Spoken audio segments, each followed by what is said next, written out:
It's really easy to focus on just making pretty pictures when it comes to cinematography.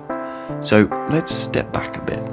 Instead of talking about lighting or the rule of thirds, let's get down to the core of visual filmmaking.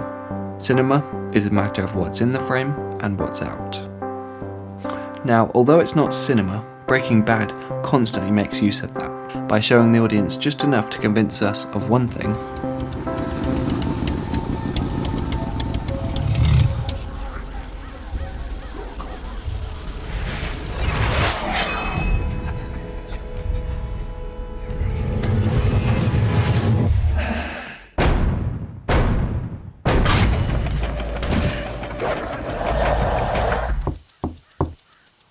and then later revealing the truth.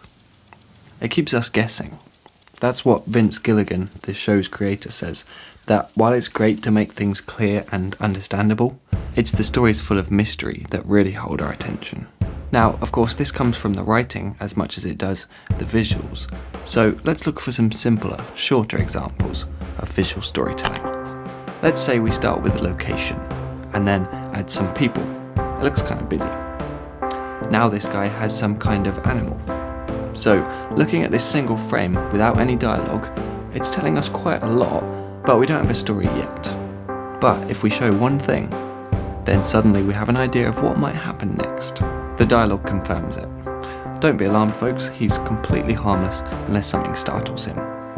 That tail tells us it's a lion or something similarly dangerous, and the fact that it's between the elevator doors means we can all figure out what's about to happen when those doors finish closing. Now, this is one of many single-frame cartoons from Gary Larson's The Far Side, and here's what I like about it so much. If you put this in a different location with a different kind of doorway, the story doesn't work. If you take away the people, it wouldn't be nearly as dramatic, and of course, if you showed this scene from another angle, we wouldn't see what we need to see. Change any part of this and it doesn't work.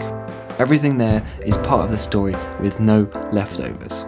And it's that ability to creatively cram as much story into one frame that is definitely something that filmmakers could learn from. Because I'll be honest, that single frame has much more of a storyline than one of the 2-minute long videos that I made 3 years ago, where the story was pretty much just have a look at these landscapes for 2 whole minutes. Too often, that's what happens. Like, imagine we've got a space landscape set and a great astronaut costume. We could spend all our time thinking about whether we use handheld or a tripod.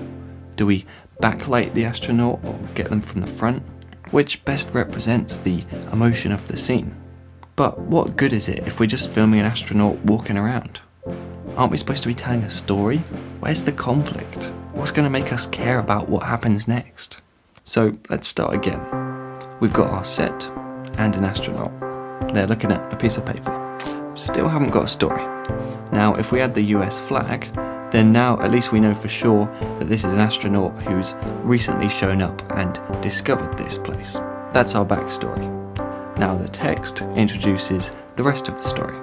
Dear Henry, where were you? We waited and waited, but finally decided that add the final visual element and we now have a story. Once again, Gary Larson has packed so much into this image, showing us the important parts of the story. We don't need to see what happened before when they were looking for him. That's not essential to the story. He doesn't even finish the sentence of dialogue because it's there in the visual. We connect the dots and start imagining what that must feel like for the astronaut. We wonder what we would do if we were stranded out there. So for the final example from Gary Larson, I offer you this one, which doesn't even use dialogue at all. Just like the last one, the costume and location set up the story. The background tells us that he's stuck on an island, and the raggedy clothes mean he's in trouble. But that's just a situation. The next frame kicks off the story. He sees something. His face expression has changed, and he's also sitting up rather than slumping. The next one shows his desperation. We can see that he wants to be saved by this boat. Now, it would be crazy just to finish the story here. We need a conclusion. And there it is. Now, this is classic misdirection, using a visual trick of perspective, not for the first time or the last.